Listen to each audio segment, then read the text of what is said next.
Say hello to Megawa. Megawa is a rat. Now most people, because we're Buddhists, say, what bad karma? And I tend to agree. Maybe in a previous life he was a grain thief or something, who was reborn into a body that's not really in a good position to create good karma in this life. We don't really know, only a Buddha really knows. But as Buddhists, what we do know is that karma is definite.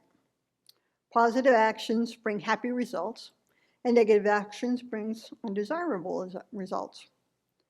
Actions aren't inherently good or bad in themselves, but are considered positive or negative according to whether they bring happiness or pain. If positive actions are done, happiness will ensue, never pain.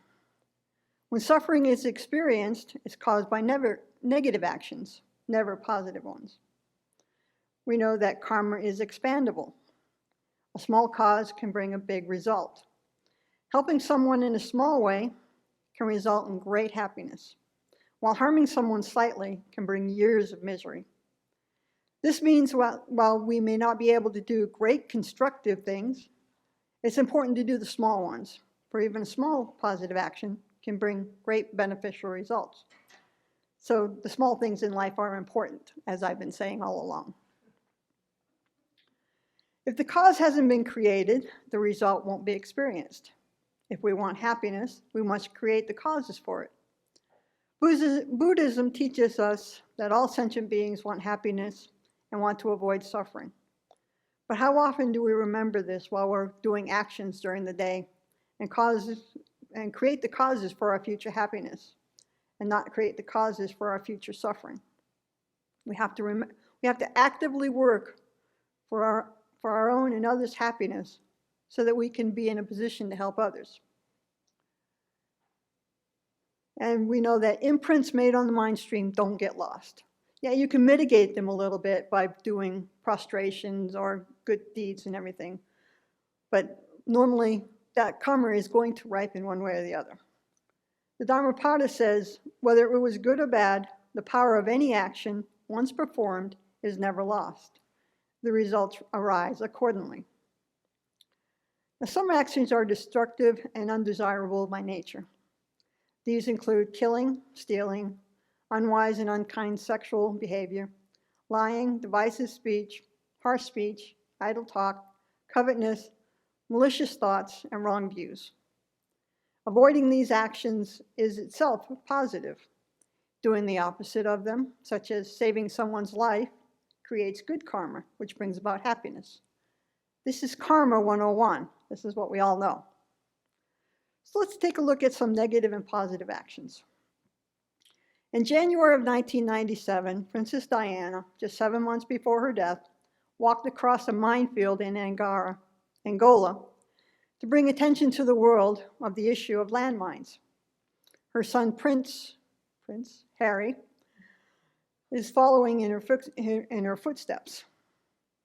Since 1975, landmines have exploded under over 1 million people and are currently thought to be killing 800 people a month. And it doesn't seem to be ending. In 64 countries around the world, there are an estimated 110 million landmines still in the ground, waiting. They remain active for decades. As one Khmer Rouge general put it, a landmine is a perfect soldier, ever courageous, never sleeps, never misses.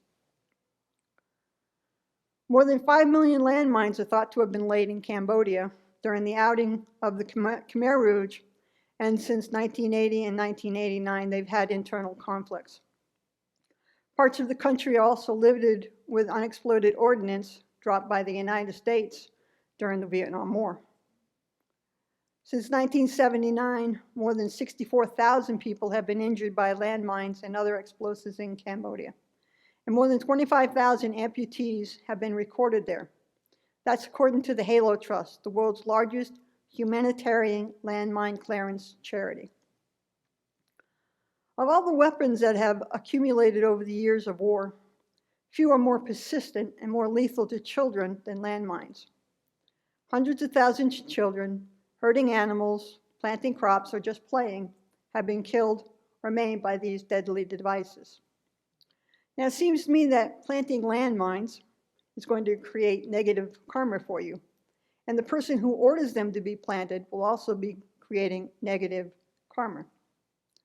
Fortunately, there are many organizations nowadays who are doing something about it. One of these organizations is called APOPO, which in Dutch stands for, wait for it, Anti-Persoonlijke Ontmisnerde Product Onttoekeling, or in English, Anti-Personnel Landmines Detection Product Development. Now, these people started the Hero Rat Initiative, which works across Southeast Asia and Africa, training rats to save lives by detecting landmines and tuberculosis. Not sure how they go together. Which brings us back to Megawa. Megawa is a giant African pouch rat. He was born November 5th, 2014 in Morogoro, Tanzania. He's 27.5 inches long, weighs 2.7 pounds. His favorite food is banana and peanuts. His favorite toy is a running wheel in the playground. They say he is a determined worker and always friendly. He's quick and decisive. He likes to take naps at break time. His favorite activities are eating watermelon while looking for landmines, knowing that he'll be rewarded with bananas. His current location is in Siem Reap, Cambodia. See, that's what Megawa does. He sniffs out landmines. Don't worry, he's too light to set off them landmines. So he sniffs for TNT. Now, this little guy, he works about 30 minutes a day. It covers an area about the size of a tennis court.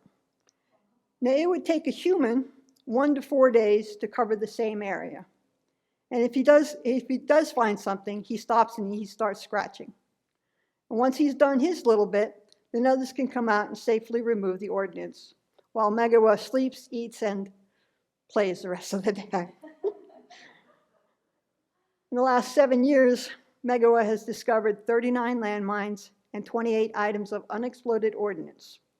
And he's helped clear more than 1.5 million square feet. He is a little rat, after all, of land. And that land is now being used for planting, building, or even soccer fields. That's pretty cool, right? You got to admit, that's probably developing a lot of good karma.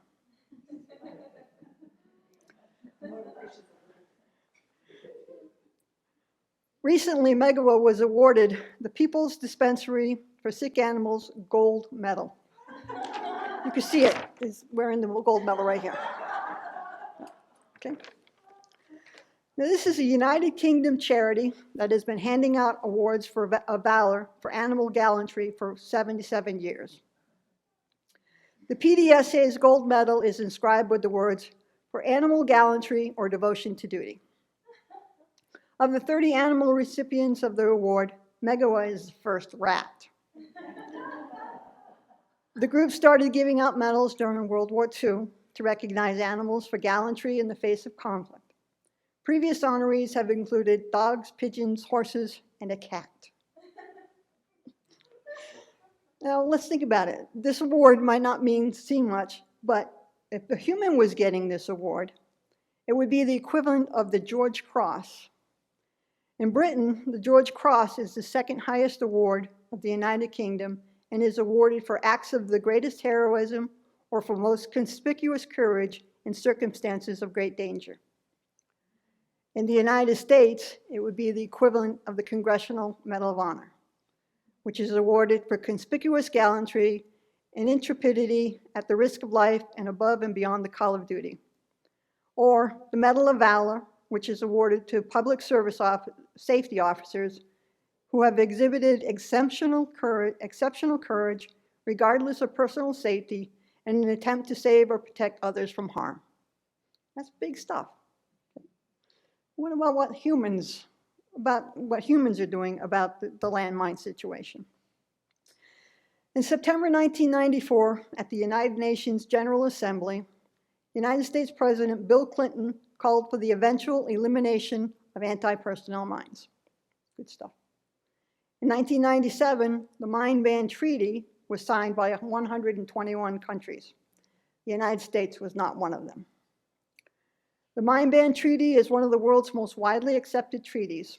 Over 80% of the world's countries are state parties to the treaty.